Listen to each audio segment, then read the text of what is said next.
Michael and his wife are moving in with their 7 grandkids. You'll be sleeping in a 70-square-foot storage shed. Robert said. I couldn't help but gape in shock. There's no fulfillment in doing housework and living with just another elderly person. Now you'll have plenty of chores and grandkids to take care for again. It seemed he was treating me like a mere servant, but I had plans of my own. I packed my bags. Grandma? That was Lisa's voice, clear as a bell. I felt sorry for these kids getting dragged into this mess. Just wait a little, okay? I told Lisa and left the house. I was determined to create a happy environment for these kids. This was just a ceasefire. I resolved to work with Michael and fight to reclaim our happiness. I am Elizabeth, turning 72 this year. I married Robert and we were blessed with 2 children, our son Michael and our daughter Emily. I met Robert at work. After his persistent pursuit, we started dating and got married. However, my parents were strongly against the marriage. I left home in a whirlwind, almost like eloping. But after a while, Robert's gentlemanly behavior during our courtship days disappeared. He turned into a typical male chauvinist, expecting me, a woman, to naturally handle all household chores and care for him and the kids. He never once changed the kids' diapers. As the children grew, his mindset influenced them too. He spoiled Michael, our eldest, saying he could go to any university and do whatever he wanted.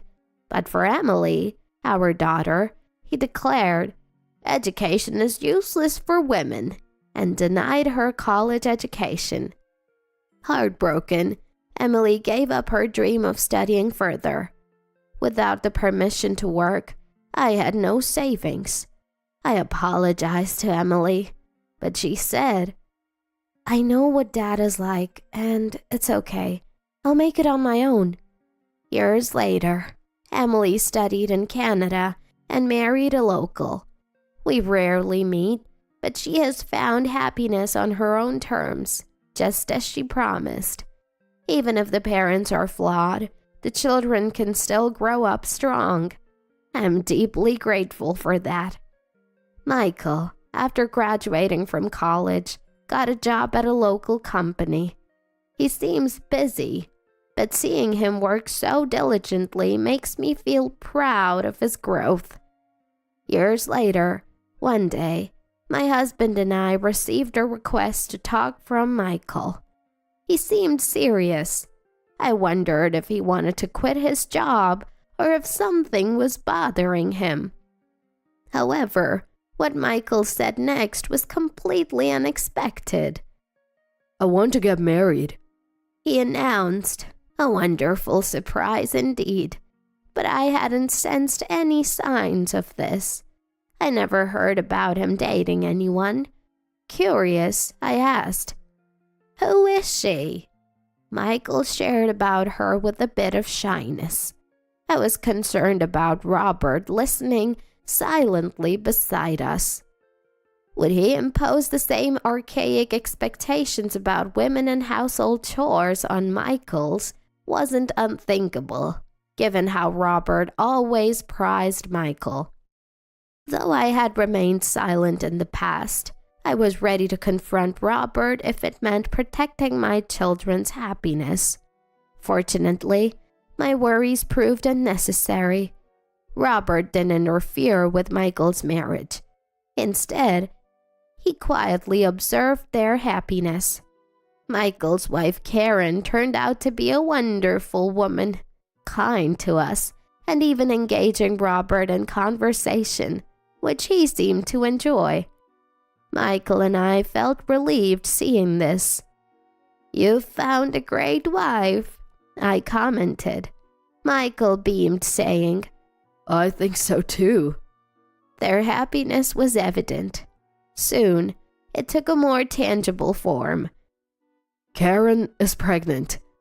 Michael informed us.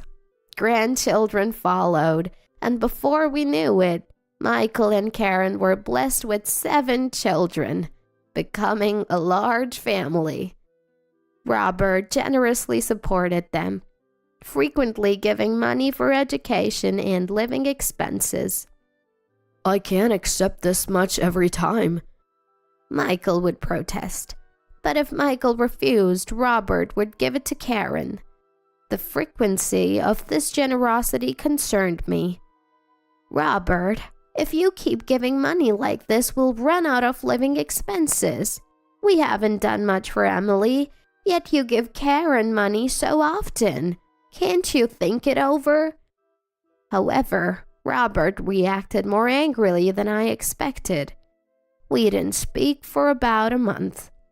The Michael family, sensing the tension, felt guilty.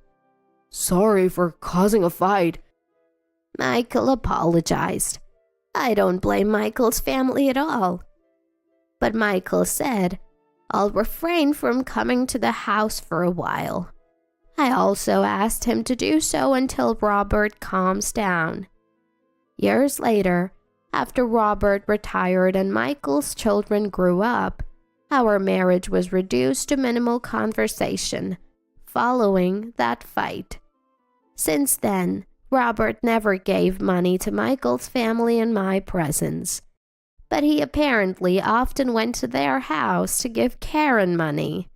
I guess it's his only joy in old age. Aware of this, I chose to turn a blind eye to avoid further arguments. However, one day, Robert suddenly suggested, What about living with Michael's family? The grandkids are many, and eventually this house will go to Michael. It might be good for them to get used to this area now. The idea wasn't bad, but would Michael's family agree? There are still young children in elementary school, and moving them isn't practical. Plus, our house, despite being larger, might not have enough rooms for everyone, potentially making it cramped with more people. I explained this and gently declined the cohabitation. I think Karen is a good person as Michael's wife, but that's partly because we maintain a distance. However, Robert didn't accept my view. One day he went out and returned with a lot of luggage, as if he'd taken a drastic measure. I'm home, he announced. Welcome back. What's with all the luggage? I asked, only to see Michael's family entering our house behind him. Michael wasn't there, but Karen and the grandkids, looking anxious with large bags, were. Hi, Elizabeth. We'll be in your care from today, Karen said cheerily. I was taken aback. We're moving it with Michael and his 7 kids. I've decided you'll be sleeping in a 70-square-foot storage shed. He said, entering the house with the luggage. Wait a minute. Didn't I say that's impossible? Does Michael even know about this? I asked. Michael was at work, so I left him a letter. There's nothing impossible about a family living together. It's spring break now, so it's a good time, Robert said with a smirk. You also got a new room in the storage shed. Huh. There's no fulfillment in doing housework for just 2 old people, right? Now you'll have plenty of chores and grandkids to care for again. He added, Such a thing. Don't think your opinion will always prevail. I stood there, dumbfounded. But what shocked me more than Robert's usual selfish behavior was Karen's reaction. I had always thought of her as a nice person, Michael's wife, but she just chuckled at my dismay. Looks like you'll be busy from now on, Elizabeth, she said. I bristled at her comment. Were they both treating me like a servant? I had my own plans. I left them there, buzzing with excitement, and silently went back to my room to pack my things. What are you doing? Robert asked. Since my opinion doesn't matter in this house, I'll be returning to my parents' home, I replied. What? Robert stood there, stunned. I vaguely heard him and Karen complaining, but it all sounded like noise to me. But just as I was about to leave the house, Grandma?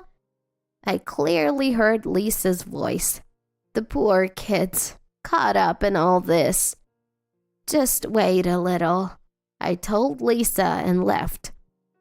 That night, I got a call from Michael, who had just returned from work. Mom, are Karen and the kids with you? When I got home, I found a note saying they had moved to your place, but no one's home, and Karen isn't answering her phone. He sounded panicked. I calmed him. They must be fine. Everyone's at the house, but I have left, so I don't know the current situation. Huh? I explained the situation in detail to Michael. I had refused to live together. However, to silence my objections, Robert brought everyone over without my consent, trying to force me into the shed and treat me like a servant. I couldn't stand it and left, but I was worried about the grandchildren. Surely, they too were brought over without having to understand the situation. I'd refuse to live together too. The kids didn't want to change schools, and I've seen enough of Dad to know living together would burden you, Mom. Michael said with a sigh. I need to convince Karen to understand and bring everyone back home. I nodded. I have an idea. Michael seemed interested. I shared my plan with him. You must be tired from work, but can you help me? Of course, he replied. Then I'll contact you again. Rest well for tonight. I informed Michael of this and ended the call. I set down my mobile phone and sighed. It looked like I was in for a busy time. As I pondered this, someone entered my room and spoke to me. Do you think the plan will work? Yes. Thank you for helping, Dad, I responded. The man smiled satisfactorily. He was my father, Joseph, a landlord of this area. I told you not to marry that man. Now you're back at this age. He chided. Well, you stopped saying that once Emily and Michael were born, I retorted, laughing together. I had left home almost like an elopement, due to their strong opposition to my marriage. But after my children were born, I understood the value of parents. By then, I had to come to understand my parents' feelings of not liking Robert.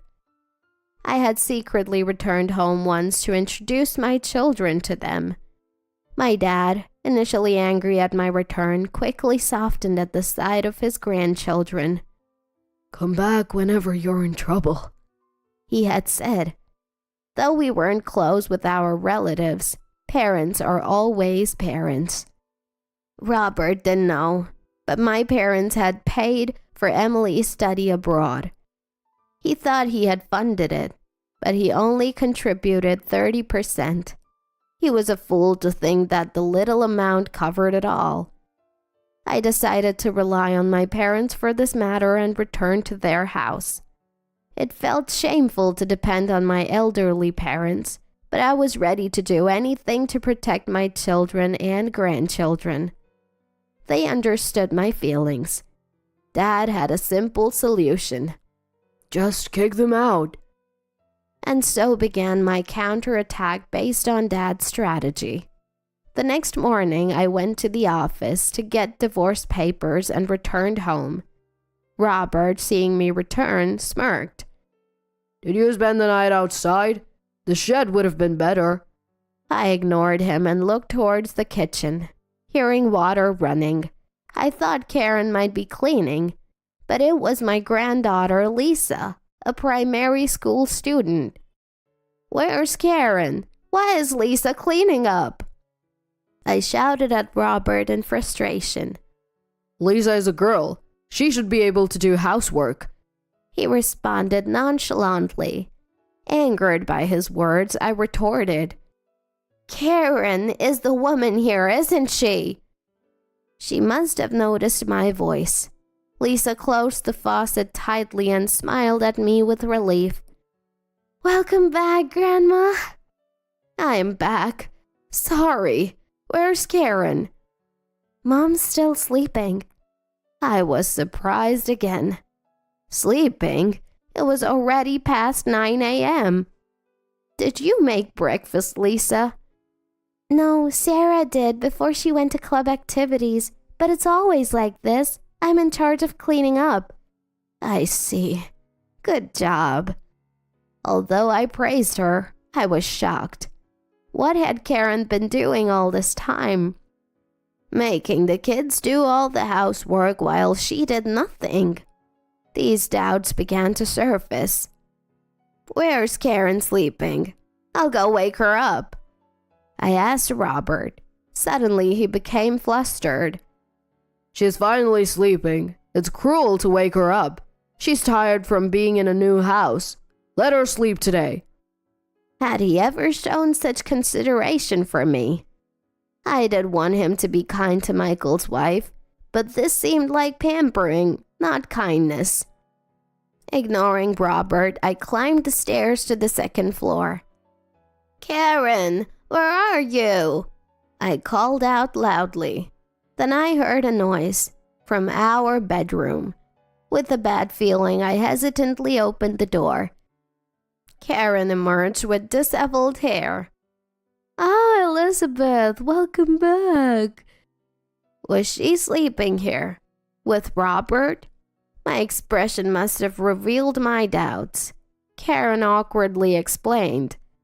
"I couldn't sleep in my bed, so after Dad woke up, I borrowed his bed." It felt like an excuse.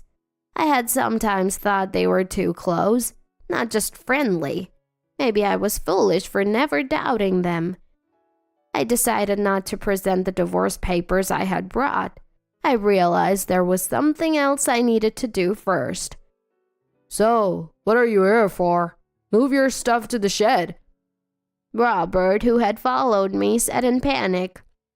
"No, I came back to move my things out of the house, not to the shed," I said, taking my clothes and leaving the house.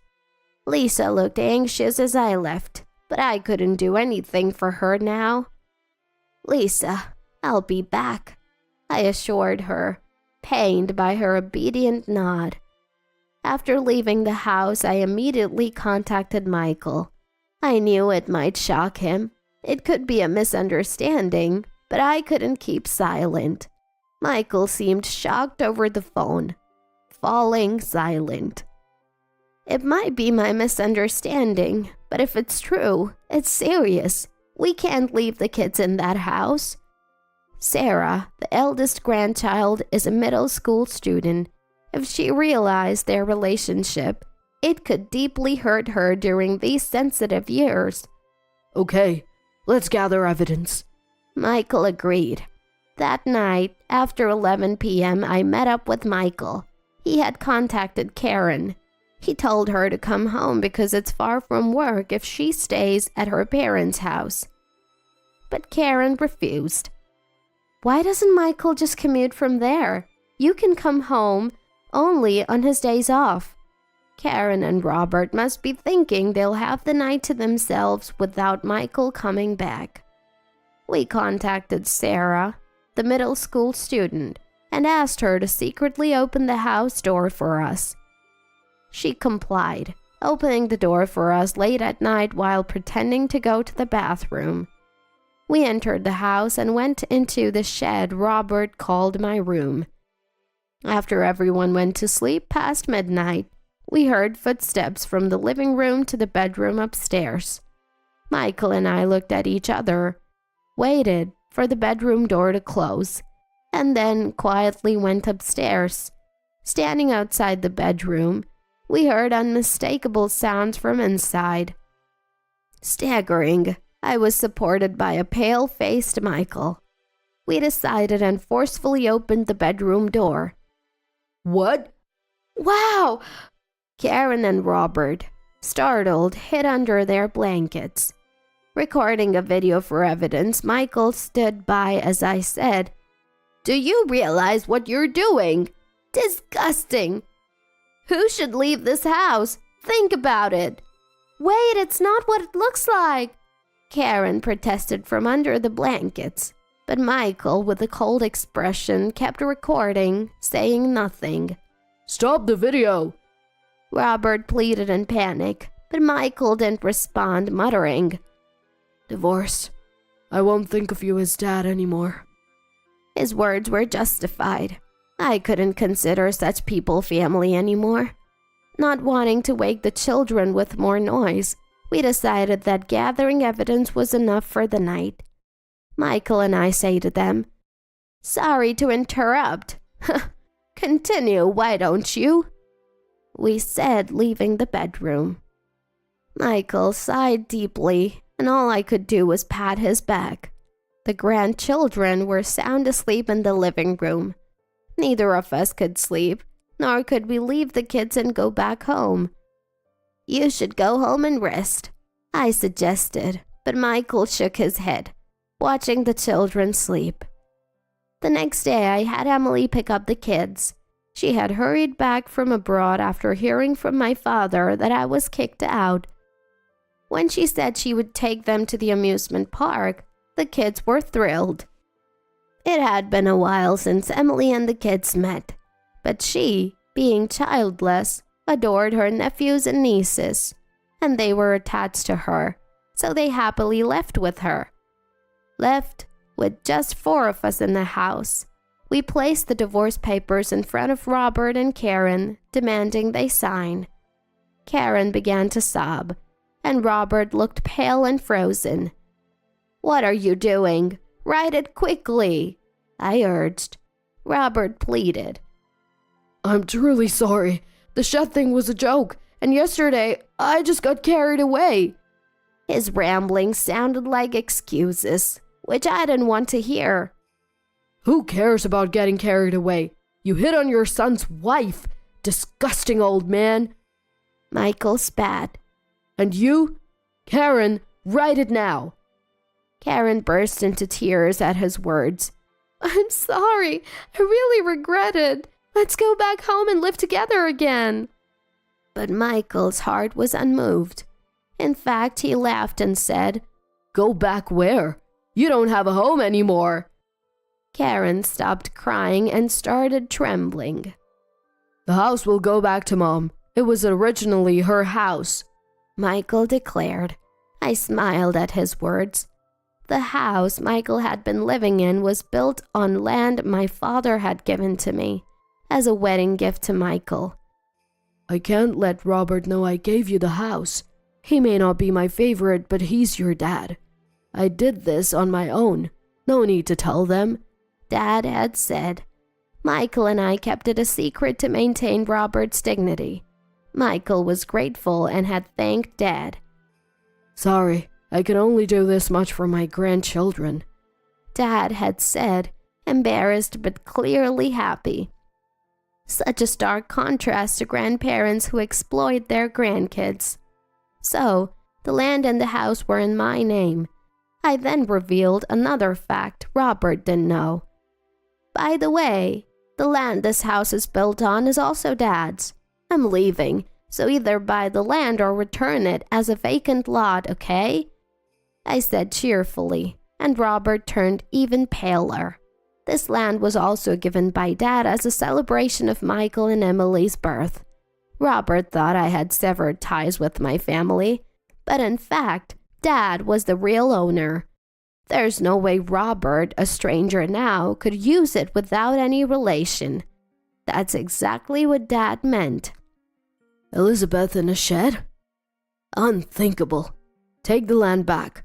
If they divorce, he has no reason to stay." Acting on Dad's words, I initiated the divorce proceedings. "Taking away the house when you have kids to raise is too harsh. Are you still Dad?" Karen started yelling, but she seemed to be misunderstanding something. "What are you talking about? The kids aren't going with you. I'll take custody." Michael said. What did you say? You, making the kids do chores and disregarding their feelings won't get custody. They're old enough to have their say. We can take it to court if necessary. Karen couldn't respond to his words and just looked down. Robert, still overwhelmed by despair, couldn't move. Seeing the two of them like that, Michael and I exchanged glances and smiled. It seemed they had taken quite a hit. Eventually, they signed the divorce papers and we successfully divorced with evidence of infidelity. Michael and I received compensation in the divorce settlements. We reclaimed the houses. Michael's house became a rental property, and my former home with Robert was demolished to become a coin parking lot.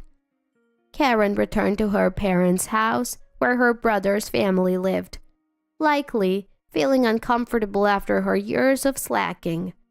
Robert, with his remaining retirement savings, rented an apartment, unbeknownst to him, also owned by us.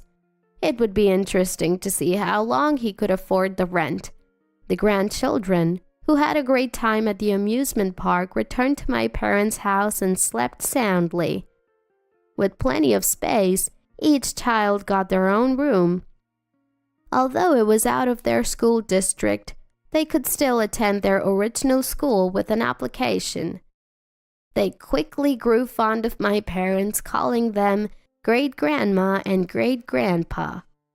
Our large family made my parents happy.